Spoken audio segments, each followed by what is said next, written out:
Hi there, I'm Michelle the Painter from Berkshire Paint and Sip, and this is Paint and Sip at Home.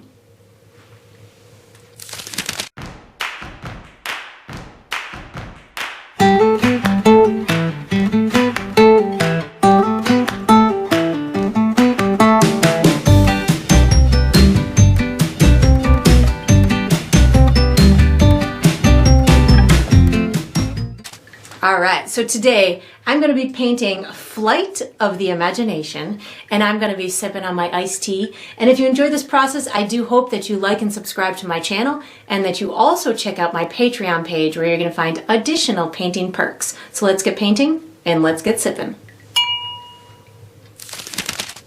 Alright, so what we're going to be using for the materials today is a stretched and primed 16 by 20 inch canvas. If you're painting along with me, you can certainly switch up the size, but that's what I'll be using. I'm going to be using acrylic paint today. My colors are titanium white, ultramarine blue, fire red, deep yellow, burnt umber, which I'll call brown, burnt sienna, which I'll call rust, green oxide, and Mars black. And of course you can switch up those colors if you'd like to, but that's what I'll be using. For my tools today, I have a standard number 2 pencil, and then I have 3 brushes. I have a 1/2 inch wide flat bristle brush, I have a number 4 round synthetic brush, and I have a number 0 round synthetic brush, and I will refer to these as small, medium, and large as we go through the painting process. And of course you can switch those up as well if you'd like to. If you're painting along with me, you'll probably want to have a cup of water for washing your brushes, as well as a paper towel for drying your brushes. And down below this video, I will be providing you with a couple of additional resources that can help you through your painting process. One of them is a link where you can purchase the same exact paint kit that I'm using, from the large canvas to the fancy palette I use and the paint and all the good stuff in between. So that's there for you. There's also a link where you can download a free image of the final painting. So you can print that and use it as visual reference as you go through the painting process. And there's also written step-by-step instructions down there for you as well. And that's all we're going to need today. Alright, so what we're going to do for the first step is we're going to be drawing an outline of our landscape. I'm going to be using my pencil. I'm going to give you a couple of markers and we'll just connect those markers. This is an imaginary place that we're depicting today in this painting, so you don't have to worry about yours being exactly as mine is. I'm just going for a perspective type of landscape where we're going to have some foreground mountains or hills, and it's going to go off into the distance. So I'm just going to be making, and we're going to have some kind of waterway like a river or something going through the middle of them. So I'm going to give you some markers, we'll connect them, and again, don't worry about it being exactly as mine. So what I'm going to do is, on the left hand side of my canvas, I'm going to come up a little bit shy of halfway. So if this is, I'd say this is about my halfway mark, I'm about 1.5 inches to 2 inches below that. And then on the bottom of my canvas, over on the bottom right, I'm going to come in about, I would say, 4 or 5 inches, or maybe about 1/4 of the way. And I'm going to connect those 2 markers with a very sloping kind of piece of the landscape. So something like this is going to give me that bottom, that first hill of sorts, the one that's going to be the closest to us. Over on the right hand side, I'm going to come up about halfway up my canvas. So somewhere in here, maybe a little bit higher than the halfway mark, but somewhere about here. I'm going to make myself a marker in through there. This is going to be a hill that's set right behind this one. So I'm going to have this one connect somewhere in through here. So if you can kind of eyeball the center of your canvas and then just come to the right just a little bit, and that's going to give me where I'm going to meet these two. And then I'm just going to kind of give this a really fun, sloping, maybe almost appears like rocks and stuff coming down in through here, but wherever your pencil travels, just let it happen. So that way that'll ensure that it looks like yours instead of exactly like mine. And then what I'm going to do, I'm going to just work my way back towards the far distant hills. So the next one I'm going to make is the one that's going to sit right behind this one on the left hand side. I'm going to come down my canvas maybe about a third of the way. So if this is about halfway down your, maybe almost a quarter of the way. This is about halfway, top to bottom. I'm right about here, so a little bit less than a quarter of the way, or a little bit more than a quarter way. And then I'm going to make myself a marker in through there. This one is going to end up about almost halfway in between here and here. So somewhere about here. But I want this to kind of jut out into my water. So I'm going to come to, I would say maybe about here and make myself a marker. So now I have 3 markers.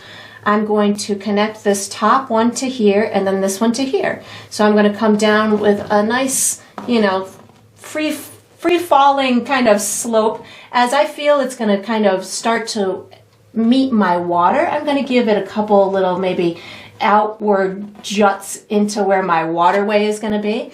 This is going to be my bottom of this piece of land, which is going to meet my water in through here. So I'm just going to give this little, you know, couple of jagged type of lines in through there. So that's going to be that one. The next one I'm going to do is the one right behind this one. So this is going to be right in through here. I'm going to come up from here, maybe about, I would say 4 inches. I'm a little bit lower than this one over here. So if you just kind of come directly over and down a little bit, that's where I've got mine starting right in through here. And same thing as we did to here, we're going to do with this one. So I'm going to have this one actually end up past this marker on here. So maybe somewhere in through here is, or maybe, yeah, somewhere around, I'm going to put it in through here, somewhere around here. And then the point that meets my waterway is going to come right about in through here.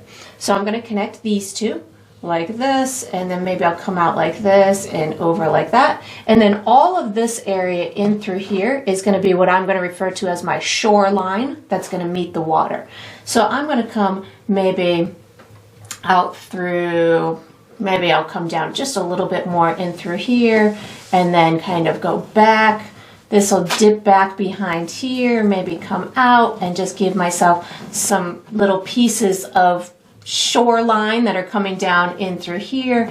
Maybe I've got this going somewhere in there. And again, yours doesn't have to look exactly like mine. This is just something that I'm having fun with in through here. So as you can see, I moved my little point down a little bit, not much, but a little bit. Then what I'm going to do is I'm going to make another piece of land behind here. So this one, I'm going to have it starting in this same spot here. It's actually going to connect to this one, I would say right about here.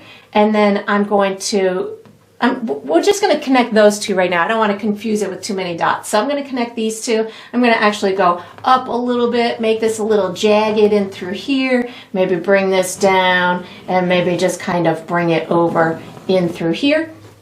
And then what I'm going to do is I'm going to come down here a little bit, and I'm going to have this piece of land also meet this one over here. So what we're really doing is we're creating our waterway as we do this. So the waterway is going to kind of sneak in behind this mountain in through here, or this hill. And again, yours can totally look different than mine. This is just giving you some sort of semblance to the way that the water is going to be. I might pull this back just a little bit. Let's pull this back just a little bit in through here. There we go. That's the beautiful thing about erasers. You can kind of pull stuff and tweak them a little bit all you want. Then I'm going to make a mountain that's going to sit behind these two. It's going to be right about here. So I'm going to come in through maybe about here, make myself a little bit of a marker, and maybe somewhere in through here.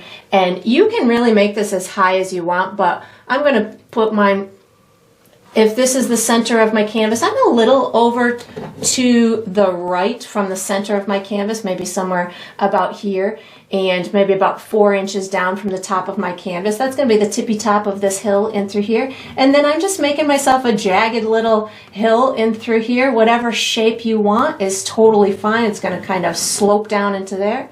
And then I'm going to make myself one more hill that's going to be behind this one on either side. So I'm going to come up from here about 1/2 inch to 1 inch, just kind of connect this over here, and then skip over here maybe to about here, and then just kind of bring this down into whatever kind of slope that I want. And of course you can make any little adjustments that you want, but we're going to be using our large brush for the next step. So you can just put your pencil away, take out your large brush, and get ready for the next step. Alright, so what we're going to do for the next step is we are painting our sky. So I'm going to be using my large bristle brush. The colors that I'm using are brown, blue, white, red, and yellow. So how I'm going to do this is I'm going to put my blue part of my sky on first. So that's going to be pretty dark at the top and then fade down to a real light color. I'm going to have my light source or my sun kind of off my out of viewing range, but on the right hand side. So I'm going to have this lighter over in through here. So as I have my sky dark up here, I will get it lighter and lighter to go down there. So I'm going to start with blue, a very tiny bit of brown, not much at all, blue, brown, and just a little bit of white. So it's mostly blue on my brush right now, and I'm just kind of giving a left to right type of brush stroke. I'm not going to pick up brown again. The next time I go to pick up paint, I'm picking up blue and white, and then after I do my blue and white mixture on my canvas, then what I'm going to do is I'm just going to be picking up white. I'm not going to wash my brush, and what's going to happen is my sky will get lighter and lighter as it comes down towards that horizon line. And then once I get down towards the horizon line, that's when I will start to introduce any of those sunset colors that I may want to have evident in my sky. So you might want yours to be more intense than mine. I'm going to have mine a pretty subtle type of sunset or sunrise colors. I haven't decided in my head if it's sunrise or sunset, so you can make that determination all on your own. I'm not quite sure that there is a, I guess if it was a, you knew what the place was, that would definitely dictate whether it was a sunrise or sunset, because the sun goes up in one place and sets in the other place. But in an imaginary painting, we can assume that this is either or. So once I've got this on here, now what I'm going to do is I'm going to start using my red, yellow, and white to get my sunset kind of, or sunrise. I guess it's going to be sunset because I just keep saying sunset. So if you have a ton of paint on your brush, I would just recommend giving it a good squeeze in your paper towel. If you have a lot of blue on your brush, I would recommend washing it and drying it. But what I'm going to do is I'm just going to pick up a teeny bit of yellow, a teeny bit of red, and I'm going to be putting mine more on the left hand side, and I'm just kind of introducing them into the sky. I'm not pressing really hard with my brush. I'm really just going for a nice subtle kind of look in through here. I'm going to put a touch kind of in some maybe floating, drifting clouds that are coming off into this right hand side. So again, just a little red and a little yellow on my brush at the same time. I'm just going to go for a real subtle look here, but again, if you wanted to make yours a little bit more intense, you could certainly pre-mix yourself an orange color, or just wait for this to dry and put more of that red and that yellow in there. It's going to be totally up to you how vibrant you want these sunset or sunrise colors to be, but you can intermingle them with your blue. You can see I'm kind of just letting mine drift off and dissipate in the sky a little bit, and again, you can get yours to be as intense or as subtle as you want. And then we are going to be utilizing this same brush for the next step. So once you've got your beautiful sky on here, you can wash and dry your large brush and get ready for the next step. All right, so what we're going to do for the next step is we're painting our water. So I'm using my large bristle brush, and I'm using the same colors that are used for my sky. So you could certainly, I was looking at a bunch of mountain, river type of pictures, and you could really make your water super light or super dark, or have it reflecting the hills or reflecting the sky. It's really kind of a mixed bag of how this water could look. So I'm actually going to utilize my sky as a reflection in it, which might, not be totally correct. Some of my mountains might get in the way, but that's what I'm going to do. So how I'm going to do this is I'm going to say, okay, this is dark blue or blue up here, so I'm going to have this right side more blue. I've got some reds and yellows right here, so I'll have those in through here, and then I'll just kind of maybe give myself some ripples in the middle to have to show some movement. So I'm going to start with my blue, brown, and a touch of white on my brush at the same time, and I'm going to put this over here on the right hand side. I am going to be using mostly a left to right type of brush stroke, but there's going to come spots where you're nearing the edge of your land and you might have to kind of manipulate your brush a little bit differently.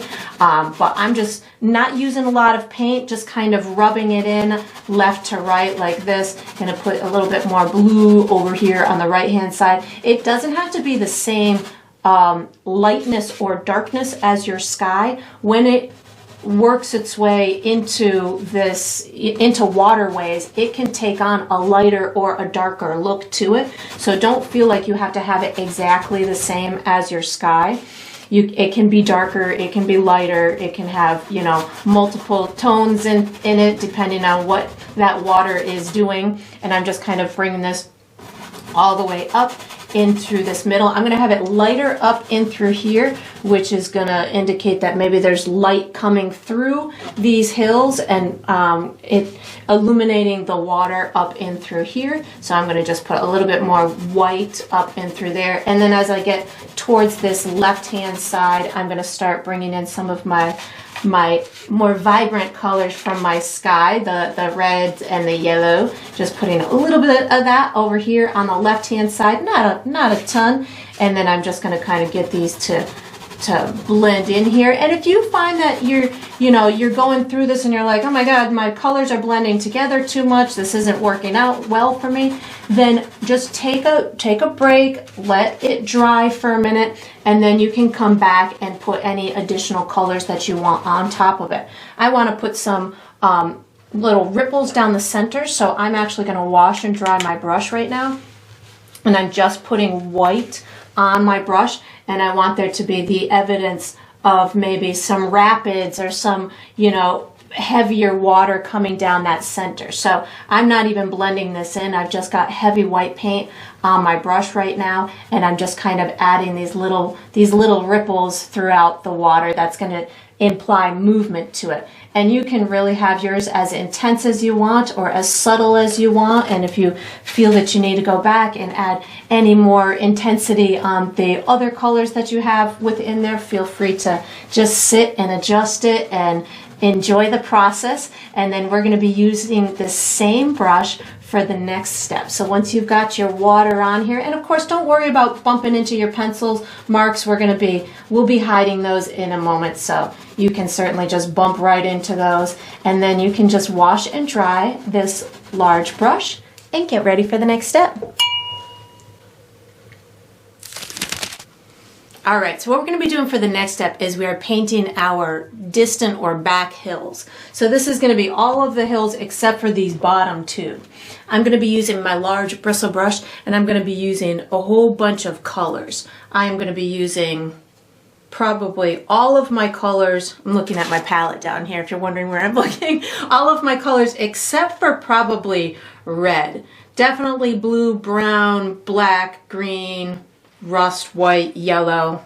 So all my colors except for red. So how I'm going to do this, I might use a little red, but I'll let you know.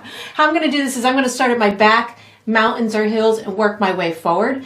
And my thought process as I'm doing this is I'm going to have each one is going to be a little bit darker at the top and lighter as it comes down towards the ground or towards the water area. I might take on a little bit of hues from the setting sun, which is where my yellow and my rust might come into play. And then as I work my way towards these ones in through here, I'm going to have them light and kind of out of focus back here. And as I start moving forward towards the viewer, I'm going to have them a little bit darker and more in focus. So they'll have more greens and more like richer type of colors. So lighter in the back, darker as they move forward. darker at the top and lighter as they move down. So I'll call out my colors. I'll use this a distinct set of colors for each hill. So this back hill back here, I'm going to be using brown, blue, rust, and white on my brush. So I'm picking up a tiny bit of brown, a tiny bit of rust, a tiny bit of blue, and a tiny bit of white. And the reason why I'm just picking up a tiny bit is because I have a tiny little area to go. And I'm going to start at the top, and I'm just going to be using like a circular type of brush stroke as I go through these. You could certainly use like a dotting type of technique, which we may utilize as we come closer to the bottom of the canvas. Once I start up at the top and get that on there, I'm picking up just white paint. I did not wash my brush, and I'm going to just rub this in so these hills get lighter and lighter as they come down into what I'll call like the little valley for each hill. So each set of hills is going to have its own kind of valley or deep area that goes towards the earth, and that is going to be a little bit lighter. So that's going to be that one in through there. My next hill is going to be this one here. I'm going to have it darker at the top and lighter down at the bottom. I'm not going to wash my brush. I'm just going to pick up a little bit of blue and brown. And the reason why I'm using blue in these back hills is because as it adds what's called atmospheric dimension to it. As things get farther and farther away from us, from our eyesight, we are unable to see certain colors as they get farther and farther away, and they become less saturated. So there's less of the vibrant greens and reds and yellows in them as they get farther and farther away. So that's where I tend to use a little bit more blue in those mixtures as they go farther away, because that's the way that the eye sees it. So I'm using a little bit more white as I'm coming down in through this area, in through here. I might come back and add a little bit of yellow or a little bit of other colors to this in a minute, but right now I'm just kind of getting it on here as I go into these two hills. This one in through here, I'm not going to wash my brush. I'm picking up black, brown, and green to start up in through this top left hand corner up in through here. And again, I'm just kind of getting the tippy top of this area set so that way I can have it a little bit darker as it's up towards the top, and then I'm going to, as I come down that piece of land, I will get it to go a little bit lighter and lighter. So right now I just picked up a bit of green, white, and brown as I'm coming down this hill. And because I'm using this kind of circular motion, I'm really implying kind of peaks and valleys within this particular area as well. So that gives you a nice, easy way to make it look nice and natural.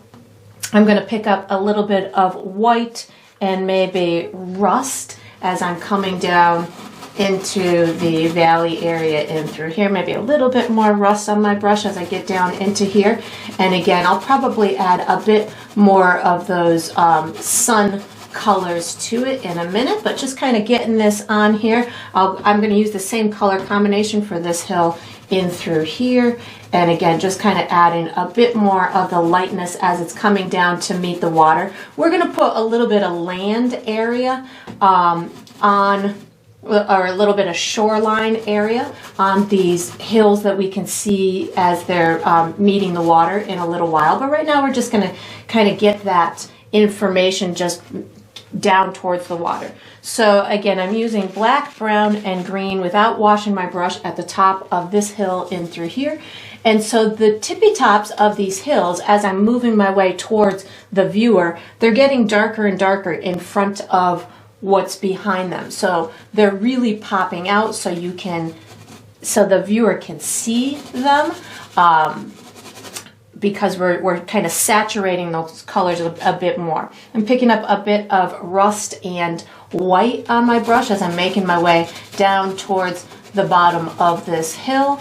and then I'm just going to kind of pick up a little bit of white as I'm getting down to the real bottom of the hill, so it looks like maybe there's some mist or some fog or something at the bottom as it's reaching the valley floor in through here where this waterway is. And I'm just going to bring this down all the way into these little areas that I had already kind of designated as the land that's going to meet the water in through here.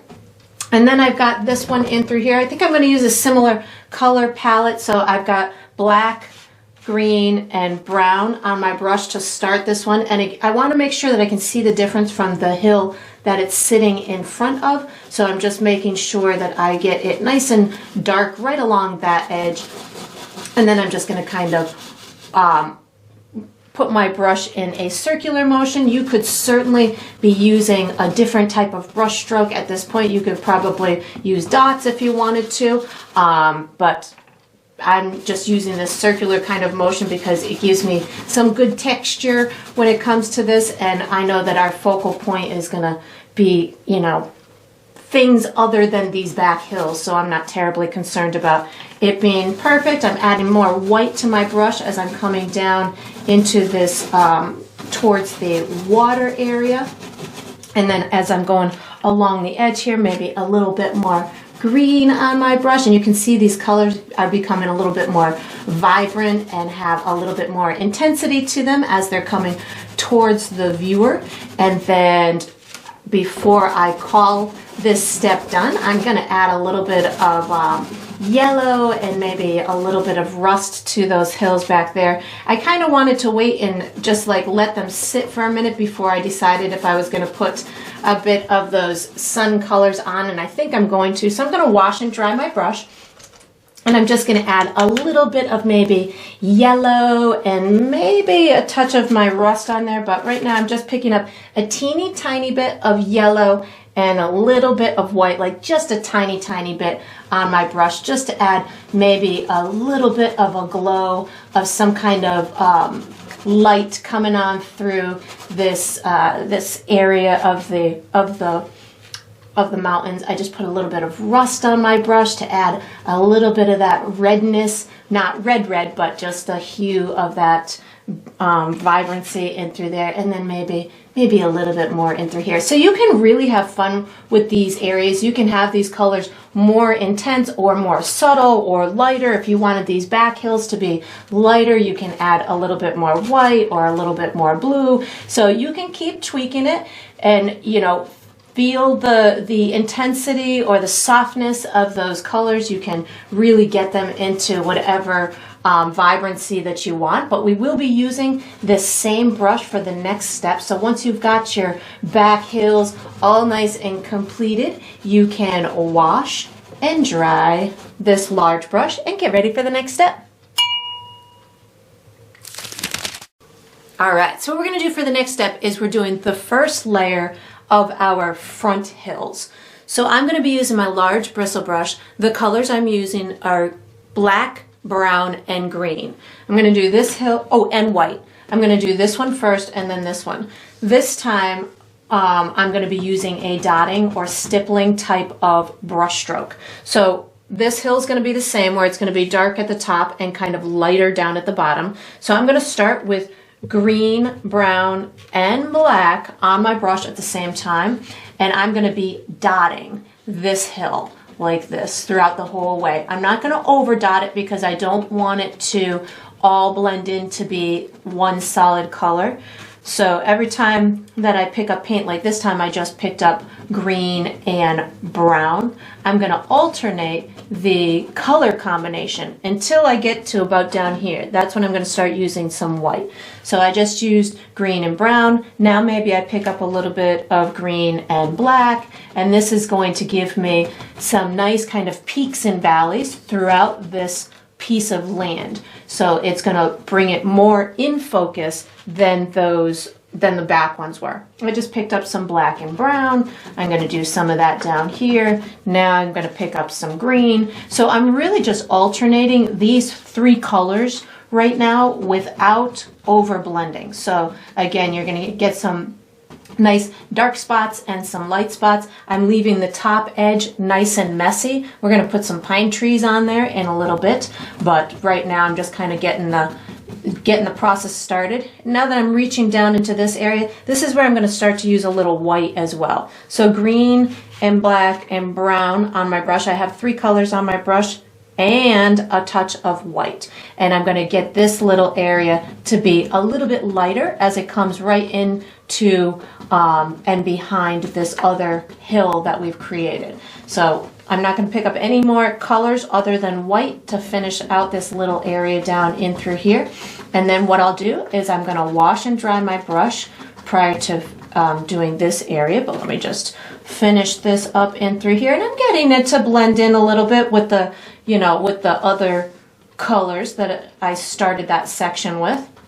But I do want it to be the lightest down in through this little crevice in through here, so it gives it some good dimension when we put on the next hill. And then I'm going to wash and dry my brush, and I'm going to complete this entire hill with black paint. So I know that we're going to be putting on some big pine trees in a little while, but I'm going to have my pine trees going in front of my water, and I still have some areas in my water that I want to finish. So right now I'm just going to be bringing this right to the edge of my my outline that I made. You can bring a couple of them up a little bit if you wanted to now, but it's not going to make that much of a difference because we'll go through and add them on our future step. And I'm just dotting because I know that this dotting method is going to give me, even with the black, if I miss some spots, it's okay. It will give me some light spots and some dark spots to work with as I proceed through the future steps. So I'm just continuing with the dotting just to give myself that little bit of a textural element, and I'm bringing it all the way down to this area in through here. And if you run into a little bit of wet paint like I just did, it's okay. Don't worry about it. We'll just work our way through it. And then we are going to be utilizing our medium brush for the next step. So once you've got this step all nice and complete, you can put your large brush away wherever you'd like to. And again, little white speckles is all right. If you still see them, no worries.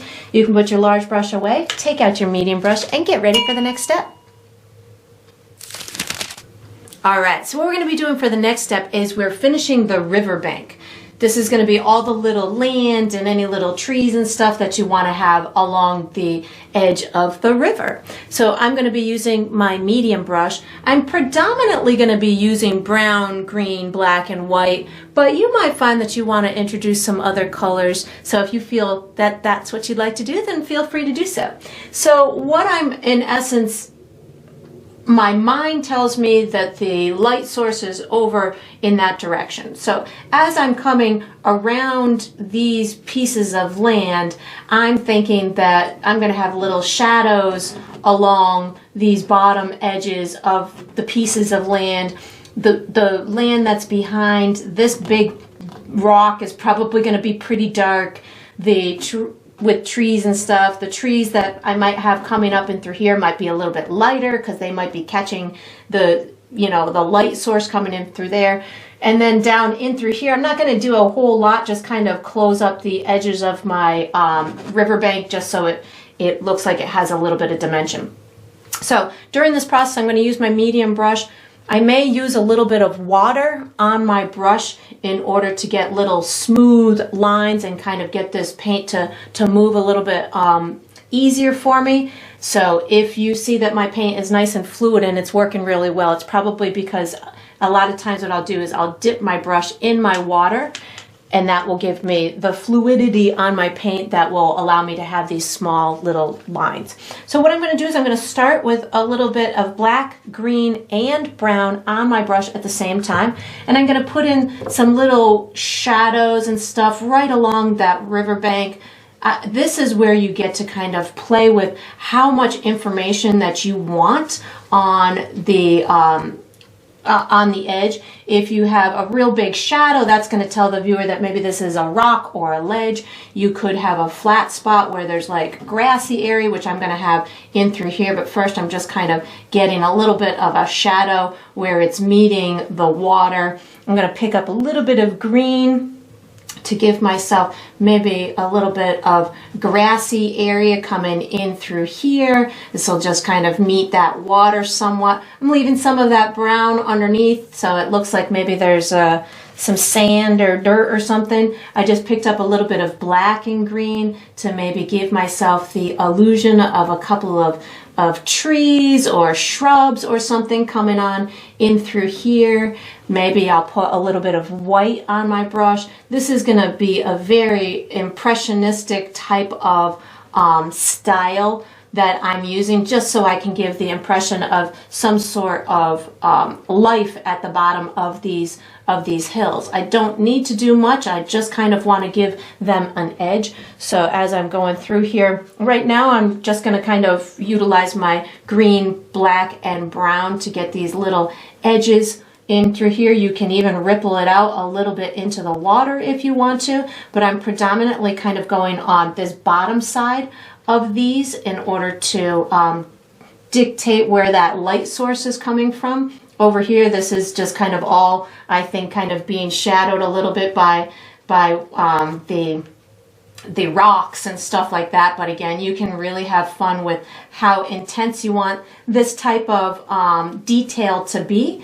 If you wanted it to kind of climb up that hill a little bit, you could certainly put a little bit more darkness on your brush and just kind of give yourself these little areas of light spots and dark spots. Maybe you do the opposite and put a little bit of lightness on your brush. So just kind of giving the idea that there's some high spots and low spots. I think I want a little bit more brown maybe in through here, just to kind of give this a little bit different of a look as it's kind of fading off into this area back here. Maybe this is a little grassy spot. Maybe this kind of goes up a little hill, you know. So just, you can really just imagine in your head, okay, what do I want this to look like? Do I want this to look like a little piece of grass? Oh, okay, I'll put a little green in through there. Do I want this to look like sand? Okay, great, maybe I'll put a little brown and white in through there. So you can really just kind of dictate to the viewer what you're having in your head. Or you can have little rocks coming out into the water, so you can really have fun with it. I just got a whole bunch of wet black paint in the middle of my river,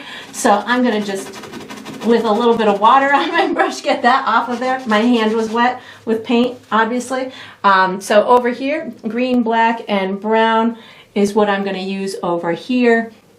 So I'm going to just kind of give myself some information. If I put it a little bit away from the edge of the water, that's also going to give me a little spot of like maybe a beachy area. I can have a little beachy area in through there if I don't put a shadow directly underneath it. So again, just giving the illusion of stuff is really a neat thing to do, especially if you can just do it with dots and dashes and little mark making. That really is a fun thing to do. If you can imagine it in your head and you can kind of see it in your head, you can portray it on the canvas. So right now I'm just kind of giving this a little bit of a beach area, just because I know that if I leave this area like that, I could even, I didn't say I was going to use blue, but I'm picking up a little blue and white, and I could even get these two to just kind of merge in a little bit more together with a little bit of blue and white on my brush. And then in through here, maybe this kind of, we're going to put some other treetops on here, but maybe I just get that to blend in over there. I think I'm going to have maybe a little rocky area in through here, so maybe some brown on my brush, give myself a couple of little rocks going on in through here, maybe some shadows under here. So again, just have some fun with this. It doesn't have to all be one solid color. You can really have fun with how the water is meeting the land. Maybe this kind of, you know, sprays up a bit and has like a little bit of a, you know, a white cap kind of area. Maybe this is another little beachy area with a rock on top of it. So just you know, as you're painting, saying, oh, I want a rock here, and put a little mark that resembles a rock. Oh, I want a little beachy area here. And, you know, you can just kind of enjoy the process there. We're going to have tall trees that are going to kind of cover this little area, so don't worry about making anything too perfect. Just give the illusion or the impression of stuff. And I'm thinking that that's looking pretty good. I might step away from it and look at it from a distance, but I'm thinking that I've got all I need to tell my viewer, and so I'm going to be utilizing my large brush for the next step. So once you've got your riverbank area all nice and complete, you can put your medium brush away, take out your large brush, and get ready for the next step. All right, so what we're going to be doing for the next step is we're going to be finishing these two front hills, which is going to be our front trees. I'm going to be using my large bristle brush. The colors I'm using are black, green, orange, yellow, or not orange, excuse me, we don't have orange, red, yellow, and maybe a little bit of white too. I do want to forewarn you before you start the step that you want to have this area kind of dry. It doesn't have to be 100% dry, but the drier it is, the easier this step is going to be. So this is going to be one of those times where you get to take that extra long break if you'd like to, or you can find some kind of fanning method to get it dry, or you can do as I did and just whip out your blow dryer and get it dry that way. So what I'm going to first do is I'm going to put all of my tall, I'm just doing pine trees. You could certainly do whatever type of trees that you would like, and I'm just giving the impression of pine trees. I'm not giving detailed pine trees. So what I'm going to do is I'm going to get them all kind of in place, sticking in front of the land that's behind it, and then we'll add a little bit of dimension to it. So I'm going to start with just black paint on my brush, and how I'm going to do this, because I am using a bristle brush that tends to have a mind of its own with the bristles splaying out. What I'm going to do is I'm going to take my brush and squish it in my paint on the side of my palette, and what that does is it brings my bristles together for me, and it allows me to make pointy tip tops on my pine trees. So I'm going to just use, I don't have a lot of paint on my brush.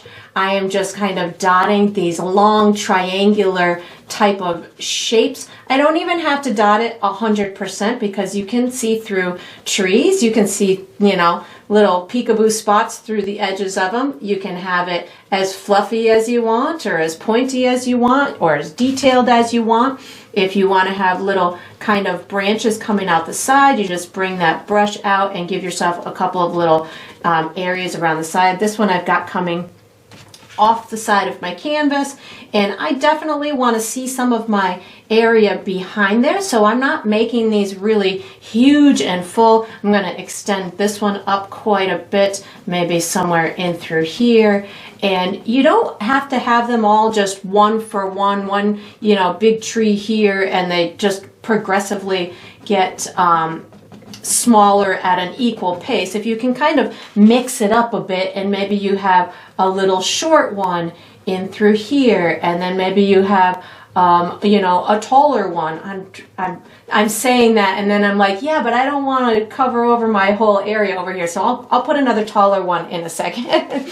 But I want to kind of have diversity when it comes. There we go. Maybe I'll have this one a little bit taller than that one. So I want to have a little bit of diversity when it comes to. I like that spot behind there, but I'm covering it just because of the way that I put that tree. But you know, that happens to you. You paint an area and you're like, oh, I like that area, and then you come in and you put a big tree in front of it. But that's the joy of painting. So as you can see, I'm kind of trying to get them to be a little uneven as I come down in through this area, down in through here, getting some little clusters of the tips of them. All we're really looking for is some tips to these trees. They don't have to be anything more fancy than just a tall kind of triangle type of shape, and in various sizes and shapes. And maybe you have, you know, one coming that overlaps one that it's right next to, so feel free to make that whatever way you want to. I'm going to move my canvas through here so I can get a couple down here. I'm going to put some in through here, so just getting a little bit of blackness going on in through there, maybe one sticking in front of here, just so you can get that dimensional element with the real light color behind it. And again, you don't need a ton of paint at this point, just kind of getting these little points of the trees on here. I'm going to go ahead and put a couple on the edge of this section as well. So again, just a little bit of my black on my brush right now, and just kind of giving myself just the hint of the tips of a couple of these trees. I'm trying not to go very systematic. This is a great time to utilize these trees to hide anything that you might not have liked. If you did an area on your riverbank that wasn't exactly what you thought it was going to be, just put a tree in front of it. You'll be fine. Like, I think I'm going to put one in through here. But you can certainly, have fun with that. And then once you've got all those little tips in place, now what I'm going to do is I'm going to add some dimensional elements to this. So I am just going to wipe my brush off on my paper towel. I'm not going to wash it because I want to have some of that black on there. And I'm picking up green paint. So what I'm going to do with my green paint is I'm going to add the dimensional elements to trees that are in through here and my edges. So my green, what I can do with it is within this landscape down here, I can tell the viewer that this is the top of another pine tree because I just put like a little peak there. I can put one in through here. I can put these little peaks wherever I want to tell the viewer that there is the top to a pine tree. I don't necessarily need it to be really systematic.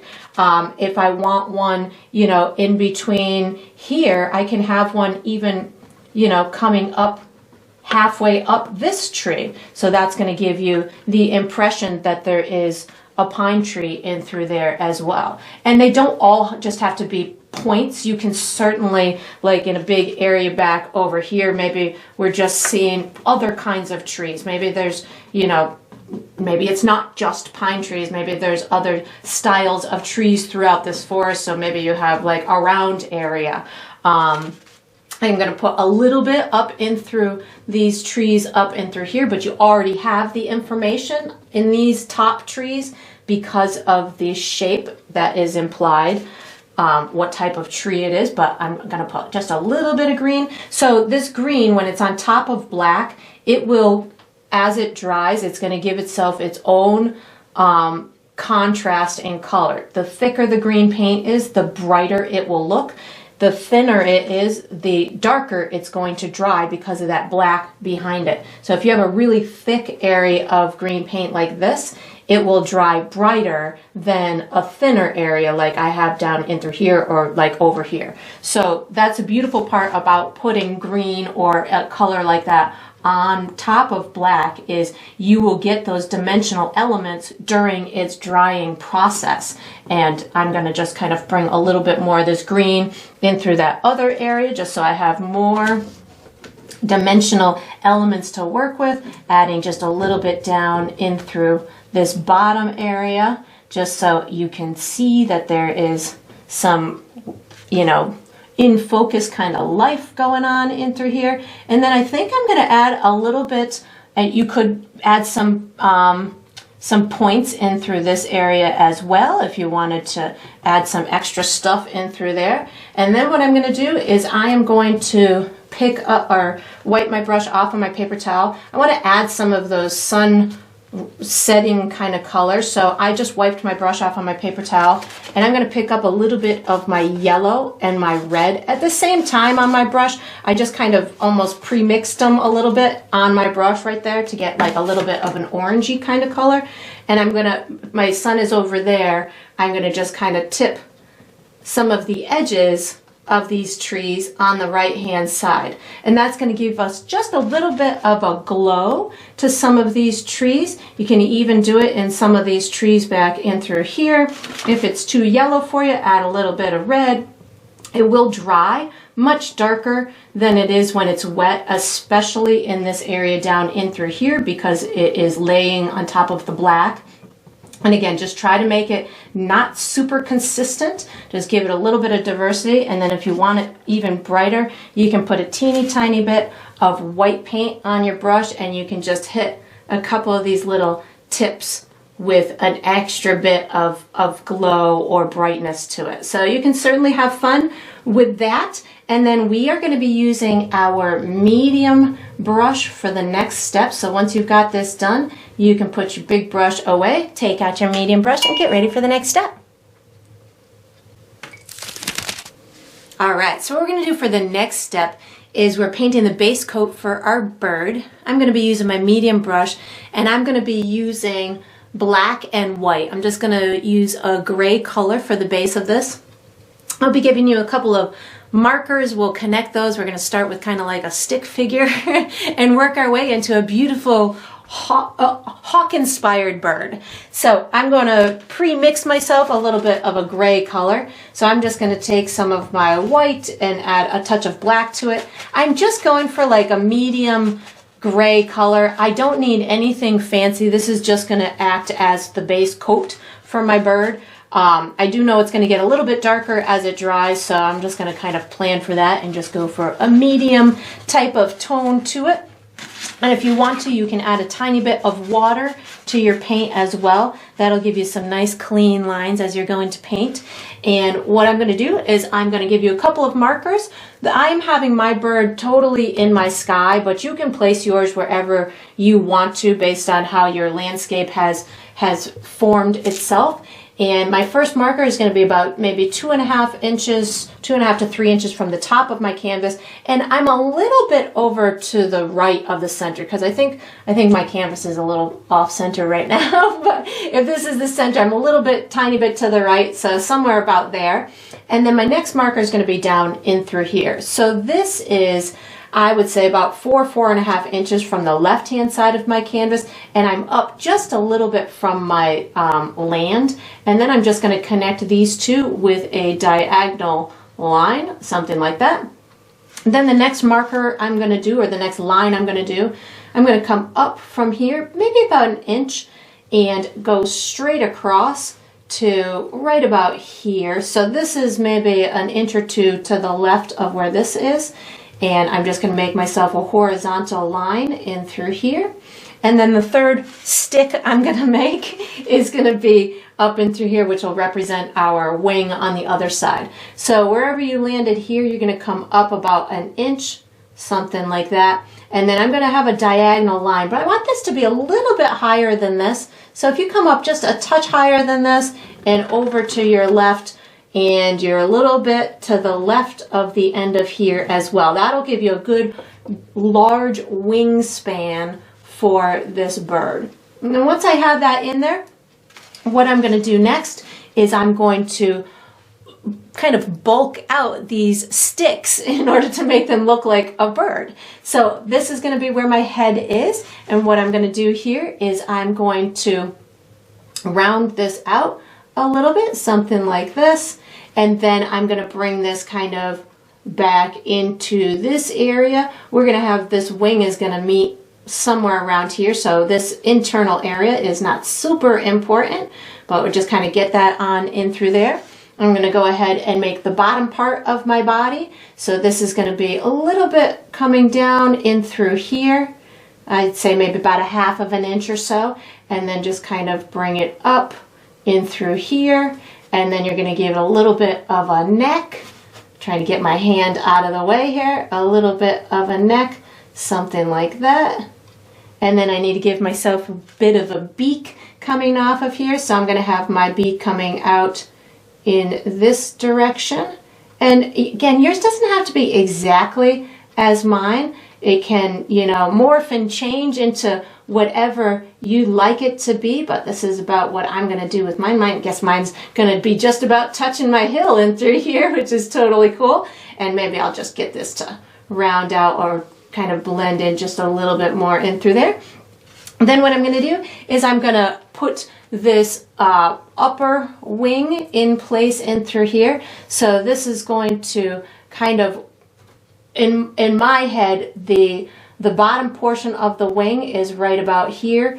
It's going to, as it comes up in through here, this is going to be these big, tall wing feathers kind of coming out in through there. But what I'm going to do first is I'm going to put the structure where it meets the body in through here. So I'm going to take it from this little corner in through here, and I'm bringing it down like this, and then I'm going to just kind of bring it in a little bit like this. So this is going to be the outside kind of structure of the wing, and then I'll put all the feathers coming out from that point. So I've got maybe one in through here, and these are going to be really nice and beautiful and big and long up in this top portion, and then as they come down towards the back of the body in through here, I'm going to get them to go a little bit shorter, and they're going to kind of start to switch directions and kind of go down towards the base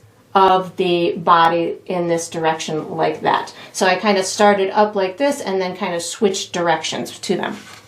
I'm going to do my tail feather, which will in essence kind of be in between these two feathers, but we just need a little piece of it right now. It's going to be a little bit farther than here, and I'm just going to pull out just a couple of little feathers in through here like that. Then I'm going to go ahead and do this left wing in through here. So to me, this was kind of like just the main section or spine to it. And I'm going to actually have it come up just a little bit from here, maybe about 1/4 of an inch or so. You don't have to bring it right to this feather here. You can leave yourself a little bit of a space so you can see the difference between these two feathers.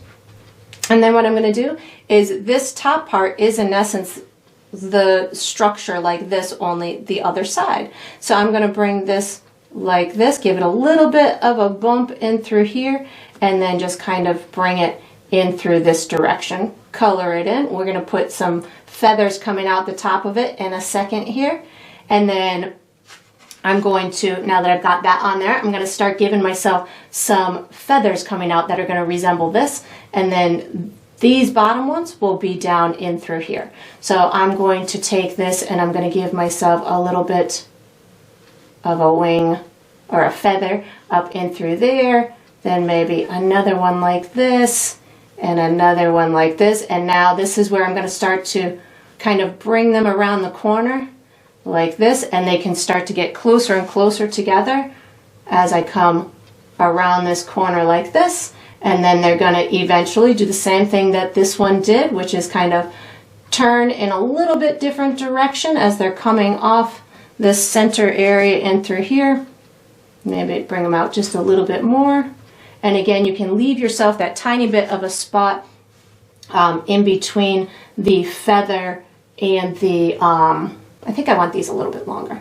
This feather and this feather, just so you can see the difference between the two. But I'm just gonna bring these out just a little bit, give this a little bit more thickness as this is coming up in through here. And then we are going to be utilizing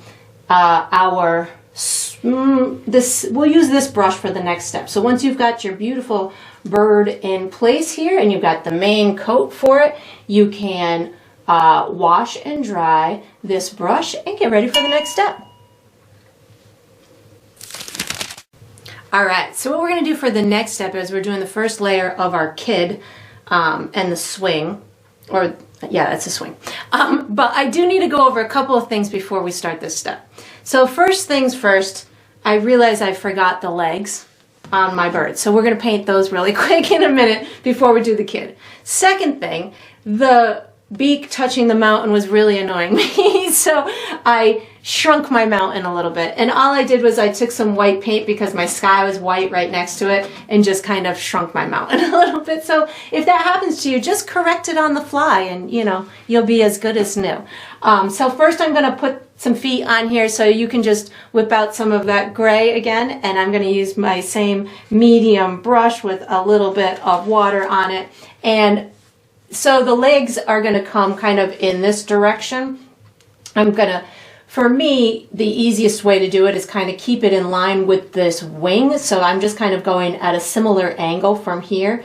And this is where the leg that's on the side to the viewer is. So I'm going to bring this down kind of in a diagonal way like this. They don't have to be super long, just maybe about 1/2 of an inch. And then I'm just going to bring a little foot like that, and then a little hook, the claw or the talon, maybe that's what it's called, something like this. I'm not really doing a whole heck of a lot to it. We're going to put the rope in it in a minute. And then the other one I've got just kind of coming out on the other side of the body in a similar kind of way, only at maybe a little bit slightly different of an angle like this. And then I'm just going to kind of bring it down in a similar fashion at a similar length so they look like they belong to the same bird. Give it similar claws, something like that. And then I'm going to make my kids swing. So this is going to be, I'm going to be using black, red, blue, and maybe a little bit of white, or I'll call them out as I'm going to use them. First, I like to build these things in the order, in a logical order to me. So first, I need to put the swing on before I put the kid on, because I'm not going to know how big to make the kid if I don't know how big the swing is. So that's what's going on first. I'm going to use a little bit of watered down black paint. So this way it's nice and thin, like an ink consistency, and I'll be able to get kind of thin lines to it. So I just kind of watered down a little bit of my black. I take my brush, I spin it on the side of my palette. You might want to use your smaller brush to do this, to do the little ropes of the swing, but it's all up to wherever your comfort level is. I'm going to have this swing kind of as if they're in motion in the air, and it's going to be maybe drifted off a little bit. So I'm going to have, if these are my feet, I'm going to have the rope kind of coming down, maybe something like in through here. Maybe my seat is going to go right about here. So I'm going to do a horizontal line for my seat, something like this. And I'm only going maybe about an inch, inch and a half wide, and then I want to put a little bit of width on the seat so the kid has somewhere to sit. So I'm just kind of bringing it in a little bit of a parallelogram where the two sides are diagonal and kind of equal length. I suppose the side closest to us would be a little bit bigger, but that's how I'm doing my seat swing. And then I'm going to do my ropes so I know where the kid needs to hold on to. So I'm going to have my rope is going to go through my eagle claw, something like this, and it's going to make its way down to my swing. So I'm hardly touching my canvas right now to give myself these slender lines. I'm directing them towards my swing, and then I'm going to just kind of split it at some point to give me two little angled areas like this, something like that. So now I know where my swing is. Now I can put my kid on there. So I'm going to be putting blue pants and a red shirt, and then I'll have its hair. Oh, I didn't say I was going to use brown. I'll probably use brown for the hair. So I'm going to put the shirt on first, so that'll give me some area where I can understand where the pants are going to be. So it's going to be right in through here is where the shirt is going to go. I'm just really doing kind of a rectangle of sorts. I'm going to paint over this rope, but not over this rope with the body itself. So just kind of a little bit of a rectangle. It doesn't have to be a perfect rectangle. Mine's kind of like on the rounder side. I'm bringing it down to the swing, but not over the back edge. You could put it over the back edge if you wanted to. I'm running through wet black paint, which I'm totally okay with because I'm going to be putting some shadow on the back of this shirt anyway. So I'm just considering this to be my base coat, so I'm not really terribly concerned about it being perfect. I'm going to put some arms on.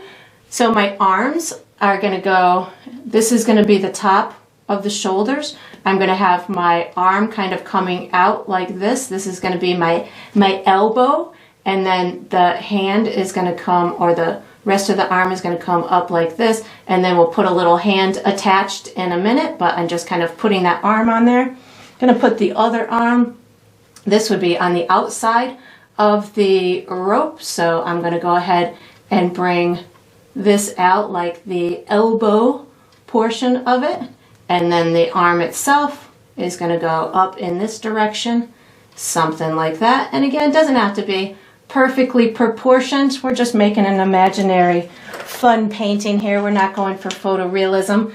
I'm washing and drying my brush. I'm going to pick up some blue paint and I'm going to put his pants on, or her pants, whatever gender you have decided to make this.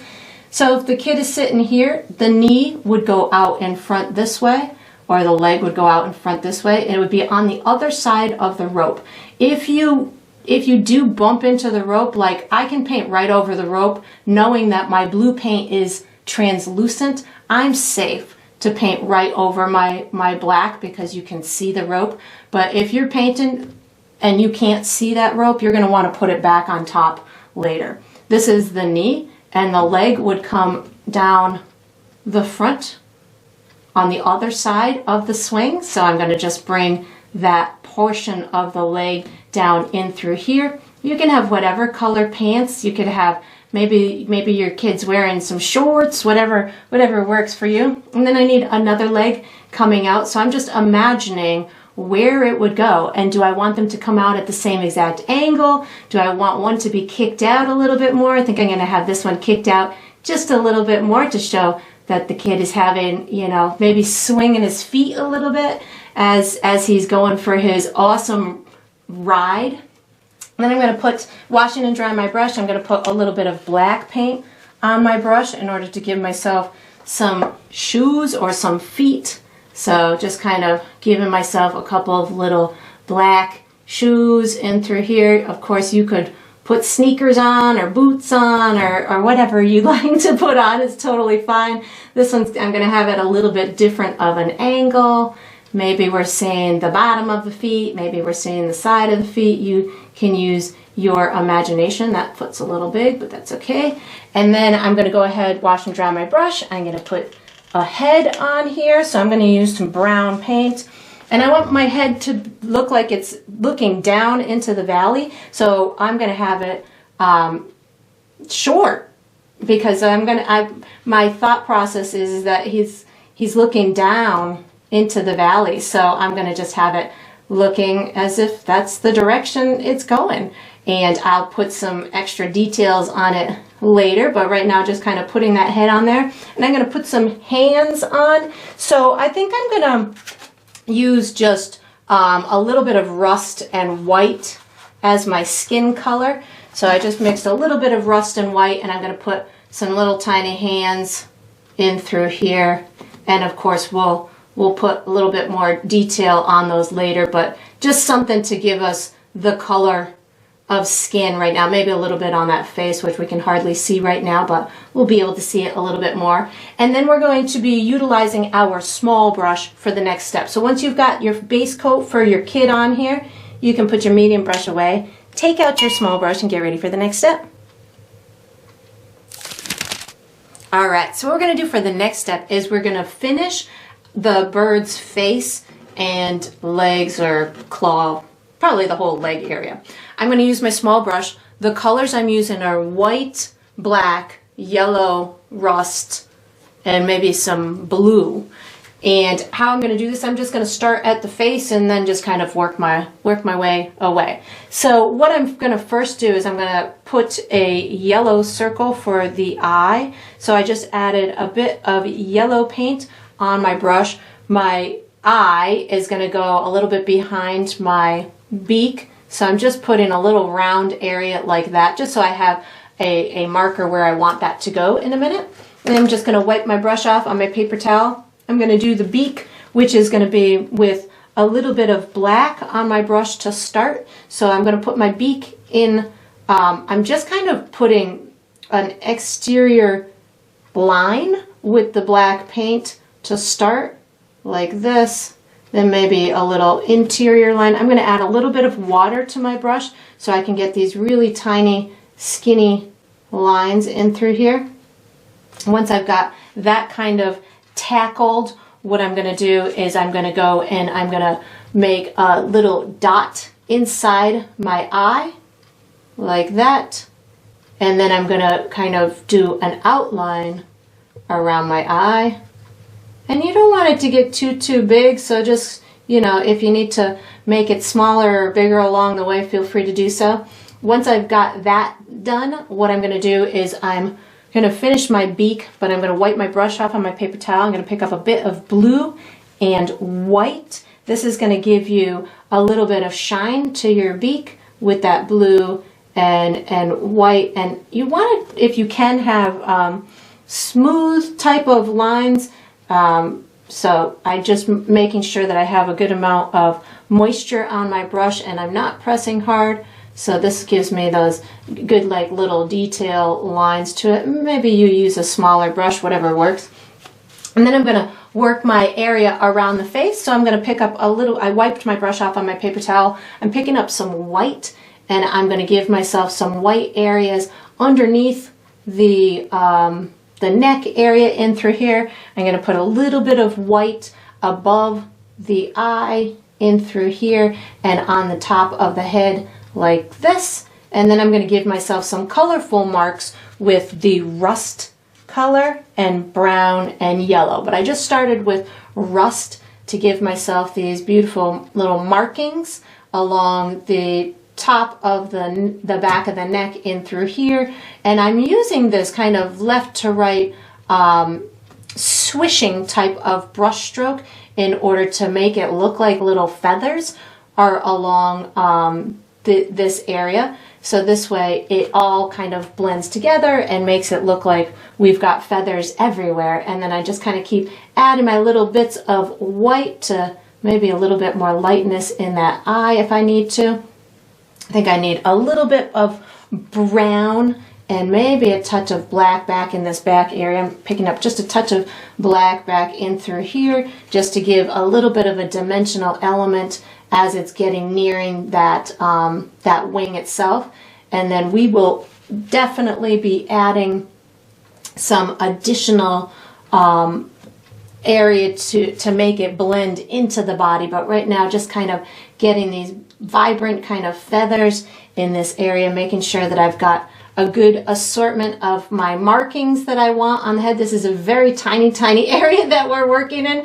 So you might find yourself wanting to use a microscope or something for this, but you'll have fun trying to finesse all these little tiny details. It is quite the task. I'm going to do the same thing for the legs. I'm going to move right on to the legs right now. And again, I'm utilizing the gray or the base coat that we did as kind of like a little bit of a shadow around the edges of the of that piece of the body. So I'm bringing this white in as like a lighter color because to me these birds have a lot of white feathers to them, but I definitely want to give it a little bit of form to it. So the white is going to help me with that gray background. I'm going to add some black and brown to my brush right now to give myself a little bit of a shadow area on this back side of these legs and through here. My legs look a little skinny. I might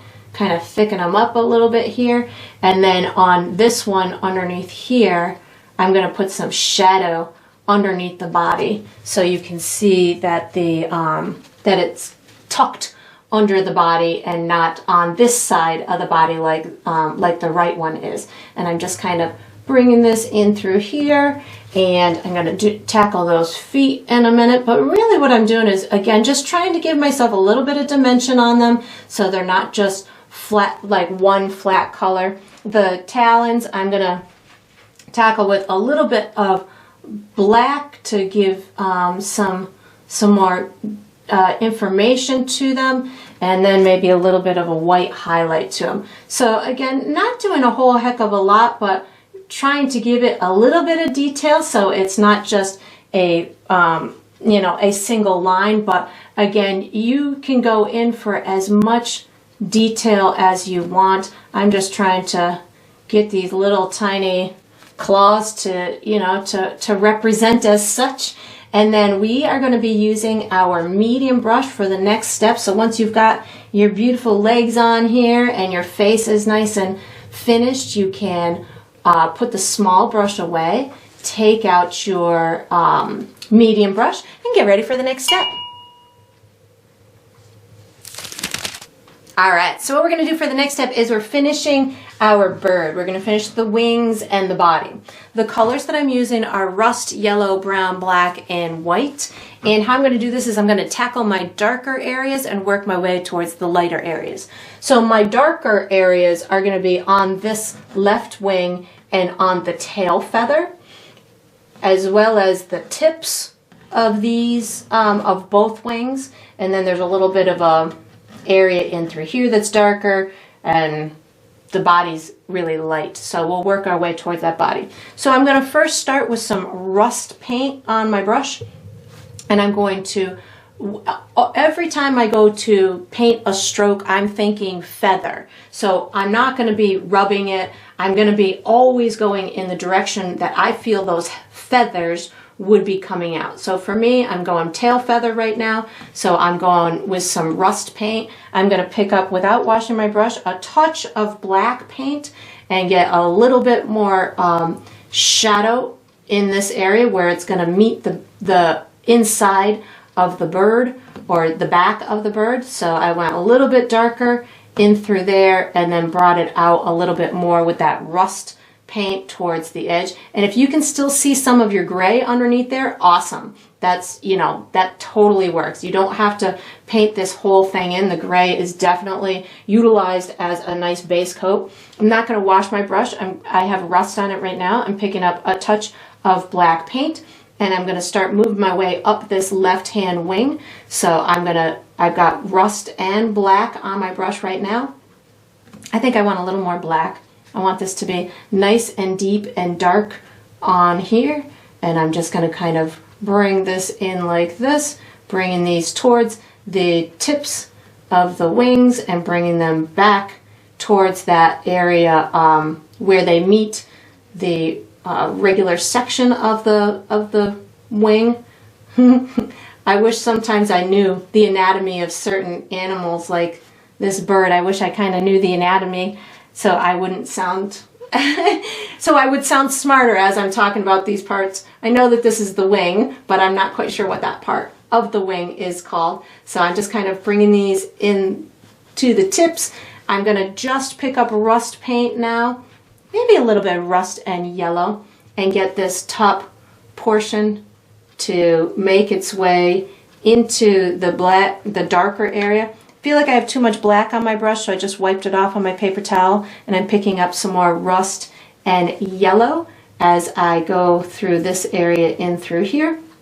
And I'm just getting these to blend in with the darker section of the wing itself. And I'll add some highlight to it in a little bit, but right now just trying to get those darker areas on there. I'm going to wipe my brush off on my paper towel. I'm picking up a bit of black and brown right now to get my darker area on this underside of this wing in through here. So I'm going to just kind of take this paint. I know that the wing pieces are going to come up like this, but this underside is more like a little bit very short down type of feathers, or even almost kind of like a fur kind of area underneath their armpit, underneath the bird armpit.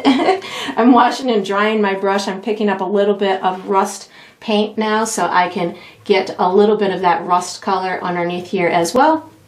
Then I'm going to pick up a tiny bit of black paint and get a little bit of darkness on the tips of these wings in through here. And again, having a little bit of water on your brush will give you the ability to kind of pull these or get them to look a little smoother as they're entering into the main area. I'm going to wash and dry my brush right now and pick up a little bit of rust and yellow to emulate what I did over here. I want to get that on these feathers as well in through here, these little tips of the feathers, getting them to kind of come back in this direction, maybe a little bit more yellow on my brush just to get these to have some good color to them. And now I'm going to wash and dry my brush and put white paint on my brush. I'm going to utilize this white paint in the main body area. So you don't have to go all 100% white in through here.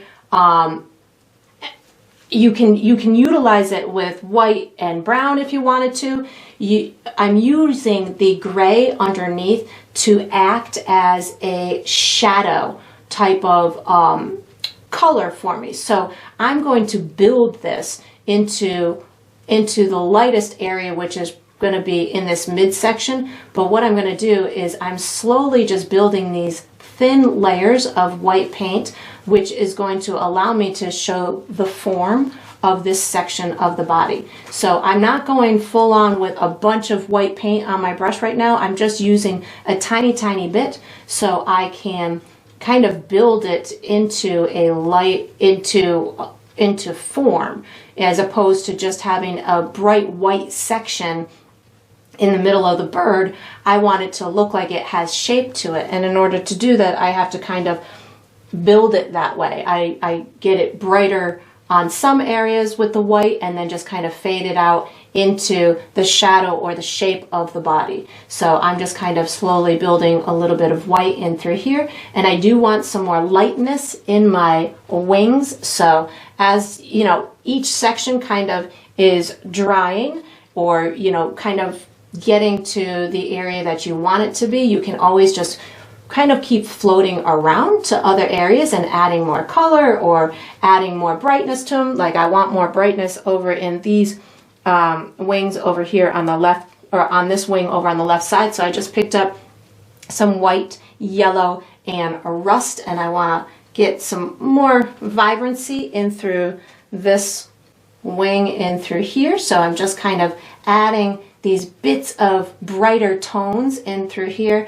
and then maybe I want some little tips of brightness on the edges of these these feathers up in through here, so maybe they're catching a little bit of that sunshine as it's setting or rising. Maybe I've got a little bit of extra bits on the tips. Maybe you can even put some yellow and maybe a little red, or you know, anything that you want to accentuate the colors within these wings. You can have them really as vibrant as you want or as subtle as you want. I am using, I didn't say I was going to use it, but I just started picking up a little bit of white and, or excuse me, yellow and red to add a little bit of intensity in the colors here, so they're almost more on the orange side.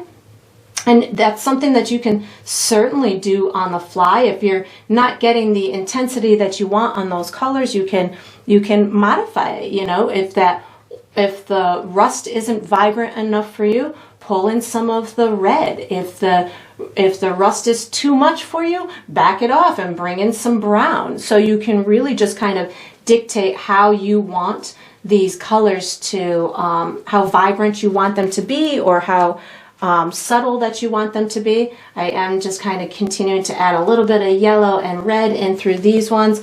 I definitely want to make sure that this looks different than this, so I think I'm going to add a touch more black in through this area right in through here, just to add a little bit more shadow between these two wings, so we can definitely see the difference between the two of them.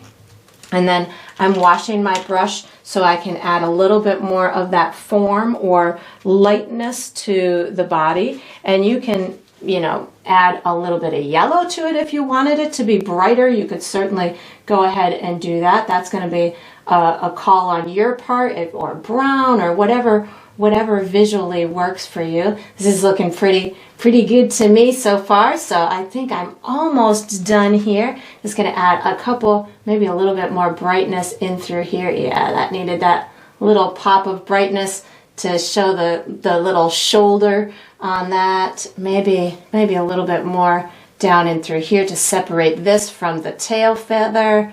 So just getting that body to really pop out. Maybe a little bit more darkness between a couple of these wings in through here. So, you know, right now I'm just kind of tweaking and making sure everything's standing out as much as I want it to. Maybe a little bit more yellow and white on a couple of these feathers, just to make these really pop out. And then I would just kind of, you know, maybe let it dry for a minute and then see if, you know, everything is speaking to me the way that I want it to. If I need to add more brightness to it or more subtleness to it, I would certainly go ahead and do that. And then we are going to be utilizing our small brush for the next step. So once you've got this all nice and beautifully rendered, you can put your medium brush away wherever you'd like to. Take out your small brush and get ready for the next step. All right, so what we're gonna do for the next step is we're finishing our kid and the little swing that he's taking a ride on. So I'm gonna use my small brush. I am using white, red, blue, probably some rust, yellow. I think I said white. Yeah, I probably started with white. So, and if I use any other colors, I'll let you know. So I'm going to start by finishing my swing because I know now what parts are going to be on this side of the kid and what parts I need to finish and not finish. So I am using a little bit of watered down white paint. So all I do is I take my little brush and add a tiny bit, just a drop of water. Even if it's dirty water, it still works. And I'm just taking it and spinning my brush on the side of my palette so I have a nice pointy brush. I'm going to add a highlight to the side of my rope.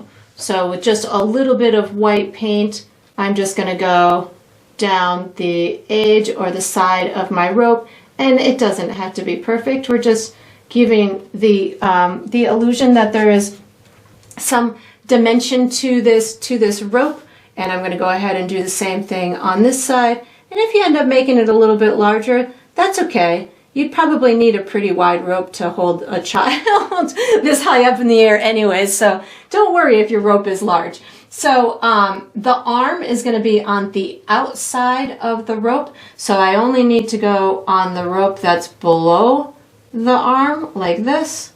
Bring it in through here, right down to my swing. I can put a little highlight on the edge of my swing. And on this rope here, the rope is on the other side of the arm. So I just need a little highlight there and maybe a little highlight in through there. I don't really need a highlight on the back in through here of the swing because the light is over there. So now that I've done that, I just need to do the same thing with all the other pieces. I want to give them a highlight and a shadow and finish any areas that need to be finished. So I'm going to first finish my hands, or at least put another layer of skin on my hands. So I used my rust and white as the first layer of skin. I think I'm going to add a little bit of yellow and a little bit of white as well, just to give a little bit lighter color to the skin, and so you can see it a little bit more. So maybe something like that, but it doesn't have to be anything perfect. Just want to get a good layer of skin on here, so when I put a little highlight, I will have evidence of such. So my hand is like this on this side, so I'm going to take my skin color and give myself a little tiny hand with a little thumb like that. And again, not much at all. You can hardly see it when I'm at this stage, but when I put the highlight and the shadow in a second, you'll be able to see it better. This hand over here is like this, so I would see my little thumb, and then the rest of it is on the other side of the rope. So I'm going to add, I just wiped my brush off on my paper towel. I'm picking up a little bit of black and brown to put a shadow on the left side of this hand. I'm going to kind of reestablish that rope in between so you can kind of see it. And if I wanted to, I could certainly add a little shadow in between his fingers, but I don't really want to, so I'm not gonna. And I'm going to do the same thing on this left hand. I'm going to put a shadow on the left hand side, and then a shadow in between where that thumb meets the rope. So something like that. And then I'm going to put a little bit of a highlight. So I wiped my brush off on my paper towel. I'm picking up a tiny bit of white paint, and I'm going to do a highlight on the right side where it is on the side of the sun. So a little bit of white paint. You can do little fingers if you wanted to at this point. A little bit on that thumb.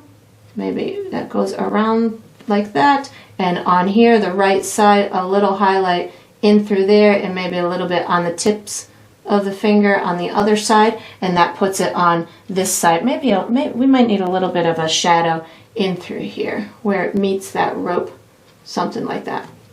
And then I'm going to tackle the head. So my head, I'm not really doing a whole heck of a lot to.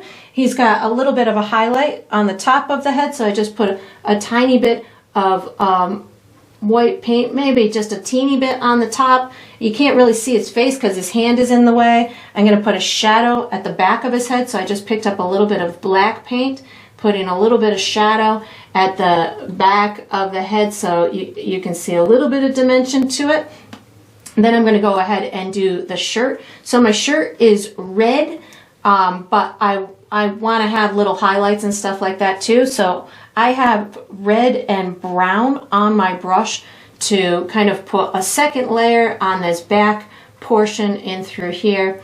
And then what I'm going to do is I'm going to pick up a little bit of white as well, because right now I can see through some of my red paint and I can see the rope that we put originally. So I'm going to counteract that right now by doing my little highlights with a little bit of red and white paint on my brush right now. So I've got red and white paint, and over on this left side I'm going to go a little bit darker, maybe with a little red and black, and maybe we'll put a little shadow over on this side. So I'm just playing with my light source right now. My light is over there, so I get to put a highlight here and a shadow over on the left hand side. So that's going to tell the viewer, you know, of course, where the light source is coming. It's also going to help me hide those original lines from the rope. And then if I need or feel like I could get away with a little bit of a highlight over here on this arm, I'll just put a little bit of white.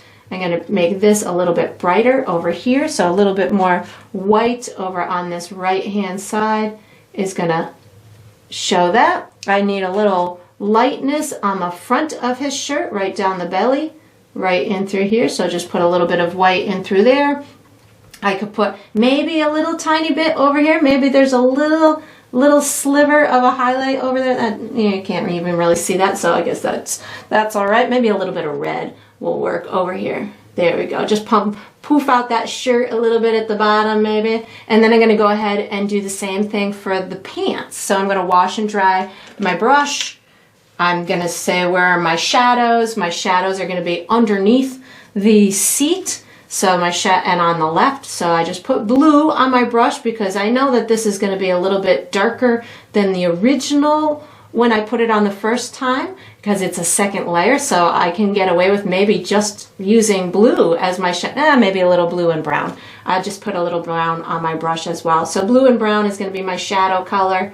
Get it over here on the left hand side, and then blue and white is going to be my highlight color on this right hand side. So I think I need a little bit more, another layer of blue in through here in between these, in between the rope, just to make sure that that is all represented well. And then blue and white is going to be my color for my highlight. Give that down this right hand side of the pants, and you can again make it as bright as you want or as subtle as you want, maybe a little bit in through here. And then I just need to highlight my shoes. So my shoes are black, so I really am just going to kind of give it a little bit of a highlight over here on the tip of my shoe, maybe a tip of my shoe over here, and then maybe a little gray, I guess, on the side. Maybe that'll give you a little bit of that side look to it if you wanted to. Maybe not.